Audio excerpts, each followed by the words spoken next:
Hello everyone and welcome back. Today we're talking about Venom 3. Specifically, KNULL is going to be featured in the new film.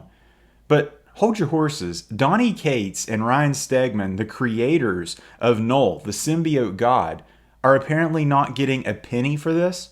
So I was alerted to this yesterday after I think everybody else saw the trailer that Venom 3 is going to be featuring this major character in the Marvel universe. And not so fast, Donny Cates is apparently receiving no compensation whatsoever for this. He didn't even know KNULL was in the movie. So the character KNULL came out in like 2018, 2019, and then really kind of picked up a lot of steam with the comic book boom in 2021 and 2022, where this character, this Venom number 3 issue surged to like crazy prices, specifically the third printing with KNULL on the cover. So this is something that I saw on a website, IGN.com. I'm not on Twitter, but I saw that Donny Cates posted a Venomized, basically writing of money, and then he put lol. Donny Cates has been very outspoken on social media to, I think, his detriment a lot of times. And now he is coming forward saying that he's not received a penny. As well as Ryan Stegman saying, yes, I did co-create KNULL. No, I didn't know until today that he was going to be in Venom: The Last Dance. Yes, I do expect to finally be able to afford that lazy river moat around my house. So obviously he's being very tongue-in-cheek. Obviously he's being very sarcastic and pissed off. Now, from my own anecdotal evidence of somebody that has worked for a company, worked for a boss, and then not been compensated for what I did or compensated incorrectly for my contract, I can understand and I sympathize with them because to put in that work, to put in that effort, and especially in a creative standpoint where you've made something, a character, and then not even know that your character is going to be in a movie is kind of ridiculous. Now, I'm not exactly Donny Cates' number one fan, and to be honest with you, I have not read anything by Donny Cates after I read some of his Thor run. Specifically because of this gentleman here. This is Glenn from the Comic Book Palace, and I think a lot of people forget about this. They just kind of gloss over this.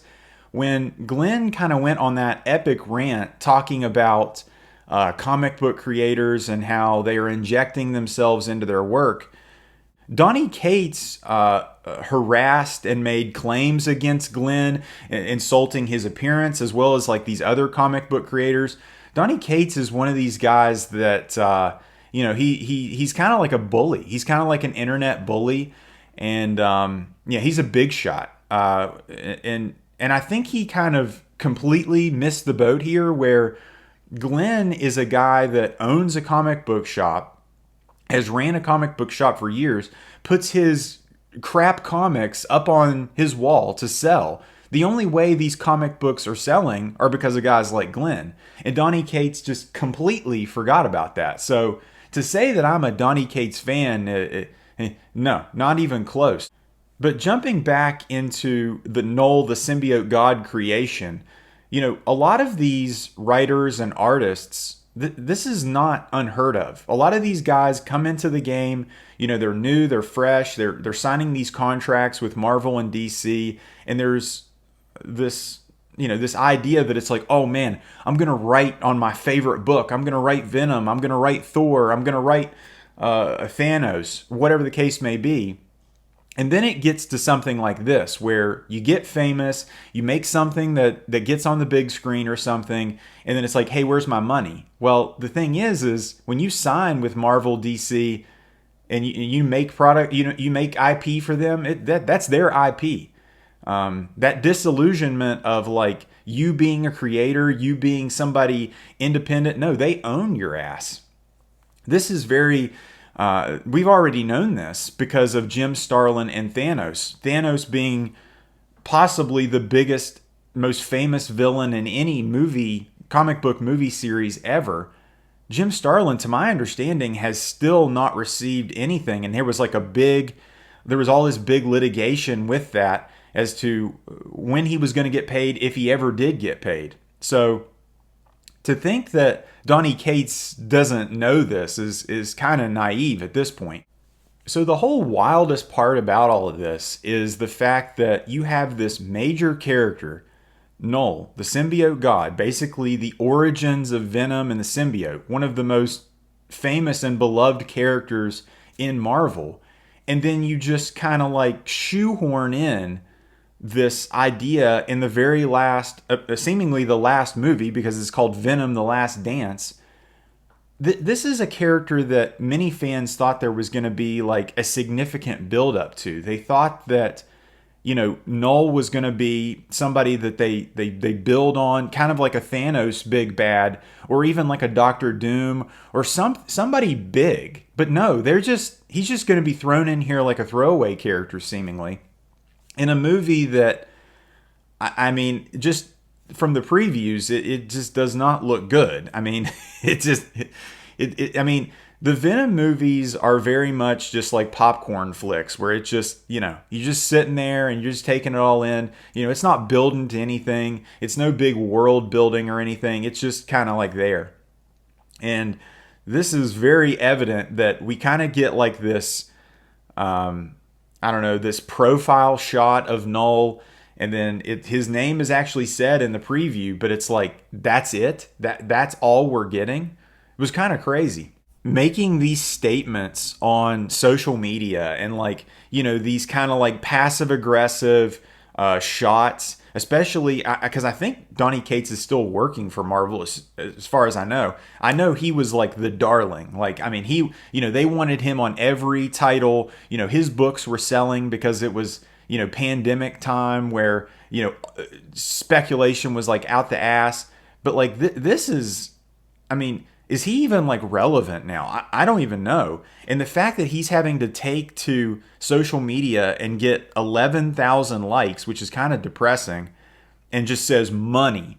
Like, bro, that is just pathetic. And it doesn't surprise me coming from him. Like, this person is continuously showing his character, where instead of like handling this, you know, professionally, or, you know, talking to the people that you made a contract with, talking to, you know, a lawyer. No, he's just making a statement, money.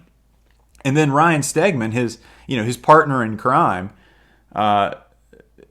doing this lazy river moat around my house. Bro, come on. Like, what are you doing? Is this how you're handling this situation? I guess they're powerless. Like, I guess they're just completely powerless, and they feel like this is their only recourse, is to like get some likes on Twitter and you know, go about it that way. If you're signing in, if you're signing up to be an author, you're signing up to be an artist for these companies, and you're doing that, and you know your biggest goal is to, I want to write Green Lantern, I want to make art for Venom, like, and then you get there and then you do it, and then you get pennies on the dollar for what you've done, and then when it comes down to it, I mean, you don't own these characters. You don't.